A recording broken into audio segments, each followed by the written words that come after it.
Welcome back to GBN America, where I could not be more delighted to have as my guest today Todd Bensman, who is a very distinguished investigative journalist and has written a key book called Overrun, describing the problem with immigration into the United States and the changes that is creating to American society. Mr. Bensman, thank you very much for joining me. Good to be here. Thank you.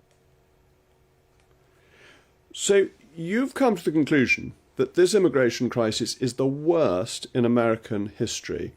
What led you to draw that conclusion, and what do you think the consequences of it will be? The numbers, the metrics tell a story. We have never had anywhere near the number of illegal immigrant crossings into the United States over the past 36 months ever in the history of the country. And I dare say that it's probably in the history of the world. I'm having a hard time finding another case of this. Even in Europe, a few years ago, when some 3 million came in a year or so, we've had we're looking at close to 10 million people that have entered the United States. But America's always been an immigrant community from its earliest times. So is this a fundamental change, or is this just the continuation of something that's happened before? I know you say that people will look back to this as they look back at Ellis Island, and Ellis Island, of course, is symbolic of the US being a welcoming place to immigrants 100 years ago or more.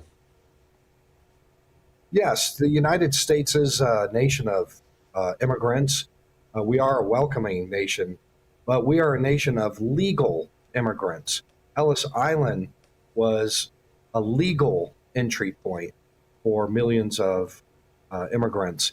What's happening here is something that is quite outside of the experience of this country. We have not ever allowed to enter the country millions upon millions of people illegally over the border as we are now, as a matter of policy.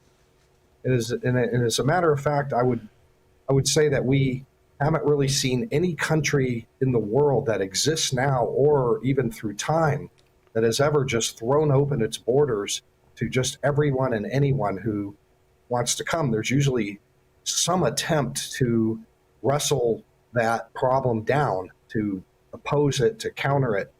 But in fact, in this case, it's actual policy of a government, of an American administration, to literally let everybody who comes to the border into the country to stay. Almost everybody. Very little deportation happens.